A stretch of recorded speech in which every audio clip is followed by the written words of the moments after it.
زبان تسبیح بر دل کا خر، ان چنین تسبیح کا ادارت اثر. ایسی تسبیح کا کوئی اثر نہیں ہوتا کہ جو تو زبان سے اللہ اللہ تو کرے پر دل میں گائے اور گدے کا خیال رہے، تو یہ تسبیح تو اللہ کے حضور قابل قبول نہیں ہے. بلکہ حدیث طیبہ میں ہے، رسول اللہ صلی اللہ علیہ وسلم فرماتے رب قاری القرآن والقرآن یلعنہ، بہت سارے ایسے قرآن پڑھنے والے ہیں جو پڑھ تو قرآن رہے لیکن قرآن اسی پہ لعنت فرما رہا ہوتا ہے. ارے تلاوت کلام پاک کر رہا ہوتا ہے لیکن قرآن اسی پہ لعنت فرما رہا ہوتا ہے. کیوں؟ دل اور زبان کی آپس میں ملاپ نہیں ہے. پڑھ رہا ہے قرآن لیکن دل وہ نہیں ہے. سلسلہ عالیہ نقشبندیہ کا اصول کیا ہے؟ مبارکین فرماتے ہیں کہ دست بکار اور دل بیار. ہاتھ تمہارا کام سے لگا رہے اور دل تمہارا اپنی رب کے ساتھ وابستہ رہے. سیدنا امام ربانی مجلد ثانی رحمۃ اللہ تعالی فرماتے جب تیری یہی حالت ہو جاتی ہے کہ جب کام کرتے ہو، کاج کرتے ہو، زندگی گزارتے ہو، دفتروں میں بیٹھتے ہو، اپنے پیشنٹ بیماروں کی علاج معالجہ کر رہے ہو، اپنے دفتروں میں جا رہے ہو، لیکن بیٹھے ہو کرسی پہ، سیٹ پہ بیٹھے ہو، لیکن دل تمہارا رب کے ساتھ ہوتا ہے، تو پھر تم اللہ کا وہ بندہ بن سکتے ہو کہ رجال اللہ تلہیہم تجارت ولا بیع عن ذکر اللہ. تم پھر اللہ کا وہ بندہ ہو جو تجارت، دنیاوی امور، دنیا کے ساتھ وابستگی، یہ سب کچھ تو اللہ کی ذکر سے تجھے غافل کر ہی نہیں سکتا.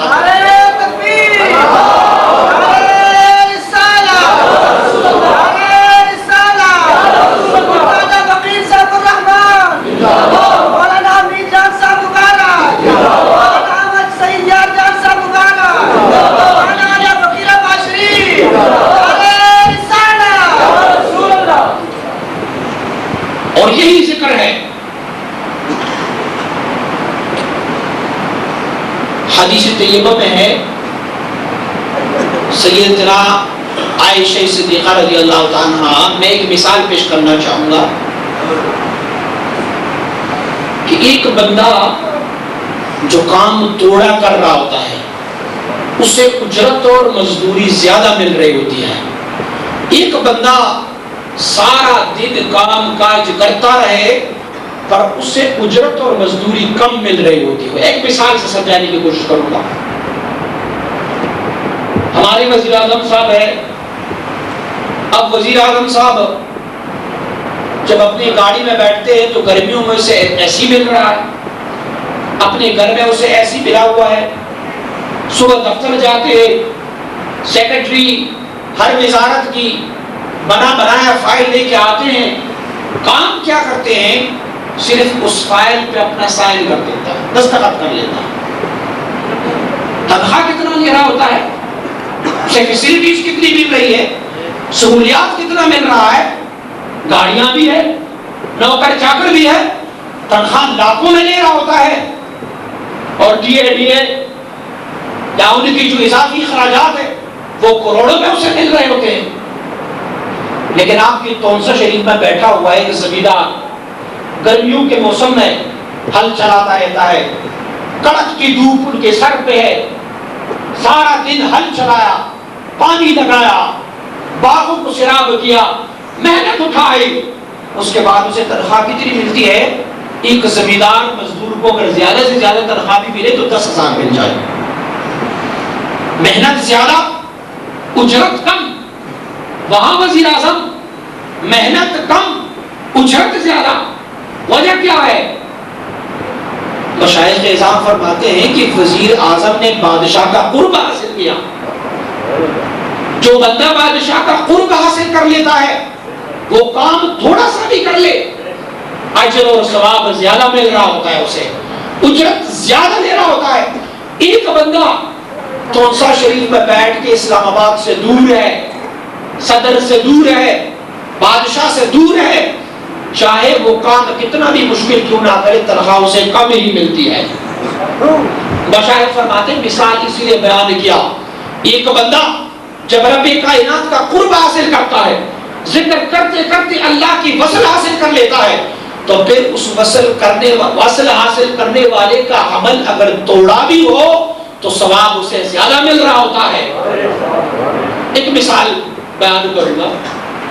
سیدہ عائشہ صدیقہ رضی اللہ تعالیٰ سید عالم صلی اللہ علیہ وسلم کے ساتھ تشریف فرمائے، رات کا ٹائم ہے، آسمان کی طرف نگاہ اٹھائے، آسمان کے تاروں کو دیکھا، عرض کرنے لگی یا رسول اللہ صلی اللہ علیہ وسلم آسمان کے تاروں جتنی نیکیاں کن کی ہوگی؟ حضور نے فرمایا عائشہ آسمان کی تاروں جتنی نیکیاں حضرت عمر رضی اللہ عنہ کی ہوگی۔ اور قربان جائے سید عالم کی علم کا کہ انہیں یہ بھی پتا ہے کہ آسمان میں تارے کتنے ہیں اور عمر کی نیکیاں کتنی ہیں۔ فرمانے لگے آسمان کے تاروں جتنی نیکیاں حضرت عمر رضی اللہ عنہ کی ہے۔ حضرت سیدہ عائشہ رضی اللہ عنہ طبیعت تھوڑی سی ناساز سی ہو گئی کہ حضور نے میری والد گرامی کا نام نہیں لیا، اپنے یار غار کا نام نہیں لیا، اور حضرت عمر رضی اللہ عنہ کا نام لیا۔ سید عالم صلی اللہ علیہ وسلم نے فرمایا عائشہ آپ کے دل میں یہ وسوسہ اور خیال آیا، پر سن حضرت عمر کی ساری نیکیاں حضرت ابو بکر کی ایک نیکی کے برابر نہیں ہے۔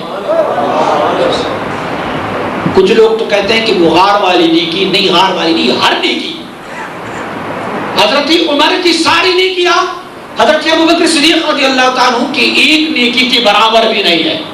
دیکھیں شان، دیکھیں عظمت، دیکھیں۔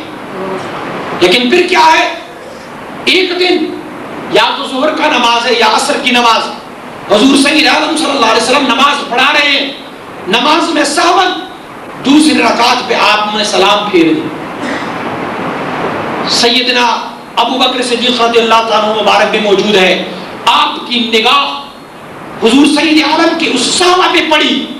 دیکھیے ایک سباب ہے، ایک صحابہ سید عالم کی صحابہ پہ پڑی تو اپنے ساتھ دعا مانگ کے ہاتھ اٹھایا، یا لیتنی کنت صحابہ محمد، پروردگارا کاش میری ساری نیکیاں حضور کی ایک صحابہ کے برابر ہوتی ہیں۔ محدثین کرام فرماتے ہیں کہ یہاں فرائض نماز ہے، وہاں صحابہ ہے، اپنی ساری نیکیوں کو حضور کی صحابہ کے برابر کیوں مانگ رہے ہیں؟ فرماتے ہیں حضور نے اللہ کا وہ قرب حاصل کیا تھا کہ وہاں حضور صلی اللہ علیہ وسلم کو اس صحابہ پہ جو اجر و فضیلت مل رہا ہوتا تھا، ابو بکر صدیق کی نظر اس صحابہ کی ثواب پہ لگا تو عرض کرنے لگے یا اللہ میری ساری نیکیاں حضور کے صحابہ کے برابر ہوگا۔ ایسے ہی مثال اللہ کی ایک بندے کی ہے، سلسلہ عالیہ نقشبندیہ سیفیہ کو اللہ رب العزت نے کمال عطا فرمائے ہیں، یہ تمہارے قلب کی طرف متوجہ ہو جاتا ہے، تمہارے قلب میں انگلی رکھ کے تجھے ذکر بنانے دیتا ہے، تجھے کہتا ہے اللہ اللہ اللہ کا ذکر کر۔ بھئی کوئی اور لطیفہ کیوں شروع نہیں کرتے، پہلے مجھے قلب سے شروع کراتے ہو؟ حضور نے فرمایا قلب سے اسی لیے شروع کراتے ہیں، فرمایا الا ان فی الجسد مضغۃ، انسان کے جسم کے اندر گوشت کا ایک لوتڑا ہے، اذا صلحت صلح الجسد کلہ، اگر گوشت کا یہ لوتڑا صالح ہوا تو پھر پورا جسد ہی صالح ہے، واذا فسدت فسد الجسد کلہ، اگر گوشت کا یہ لوتڑا فاسد ہوا تو پھر پورا جسد ہی فاسد ہے۔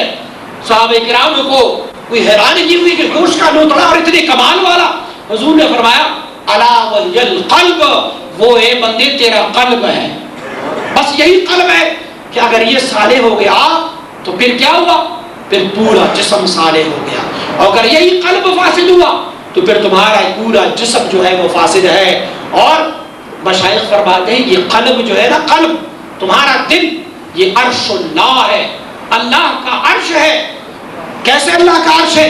پروردگار فرماتے ہیں لا یسعنی ارضی ولا سمائی، مجھے نہ میری آسمانیں سما سکتے ہیں اور نہ میری زمینیں مجھے سما سکتے ہیں، ولکن یسعنی قلب عبدی المؤمن، فرماتے ہیں اگر میں سما سکتا ہوں تو ایک مومن مسلمان کے دل میں سما سکتا ہوں، ان کے قلب میں سما سکتا ہوں۔ اور کیا خوب فرمایا مولانا روم رحمۃ اللہ تعالی نے، فرماتے ہیں دل بدستاور کہ حج اکبرس از ہزاراں کعبہ یک دل بہترس، فرمانے لگے اپنی اس دل کو اللہ کی ذکر سے آباد کر کہ تیرا دل وہ یہ حج اکبر سے بھی بڑھ کے ہے۔ فرمانے لگے کہ تمہارا ایک قلب یہ 1000 حجوں سے بہتر ہے، بیت اللہ سے بہتر ہے۔ پھر جواب بھی دیتا ہے کہ قلب کیسے بیت اللہ سے بہتر ہو؟ فرماتے ہیں اسی لیے کہ کعبہ بنائے خلیلی آزرس، فرماتے ہیں کہ کعبۃ اللہ تو حضرت ابراہیم علیہ السلام نے بنایا ہوا ہوا تھا.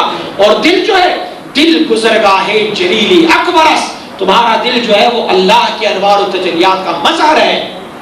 اللہ رب العزت کی انوار و تجلیات اس پہ وارد ہو جاتا ہے. اور کیا فائدہ ہے اس ذکر کا؟ سلسلہ یہ نقشبندی کا میں نے کہا کہ وہ بندہ جب اللہ کا ذکر کرتا ہے تو باطن بھی ذاکر ہو جاتا ہے. فائدہ کیا ہے؟ سیدنا امام محمد ابن محمد الغزالی رحمہ اللہ آپ مبارک فرماتے ہیں ایک بندہ جس کا دل باطن اللہ رب العزت کے ذکر سے ذاکر ہو جاتا ہے، اس بندے کو کیا کہا جاتا ہے؟ اس بندے کو عارف کہا جاتا ہے. اسے عارف کہا جاتا ہے. ہم کہتے ہیں عارف باللہ، فلاں بندہ جو ہے وہ عارف باللہ ہے، اس بندے کو عارف کہا جاتا ہے. اور پھر اسے ثواب کتنا مل رہا ہے؟ میں نے عرض کیا نا کہ عمل تھوڑا سا کر لیتے ہیں لیکن اجر زیادہ ملتے ہیں. فرماتے ایک بندہ جس کا قلب روح سے خفی اخفا ذاکر ہوا، وہ بندہ عارف ہو گیا. اور عارف کو فضیلت کیا مل رہی ہے؟ ہر سانس نکالنے پہ اللہ اسے 1000 شہیدوں کا اجر دے رہا ہوتا ہے. عمل تھوڑا سا اور اجرت اس سے زیادہ مل رہا ہے. اور آئیے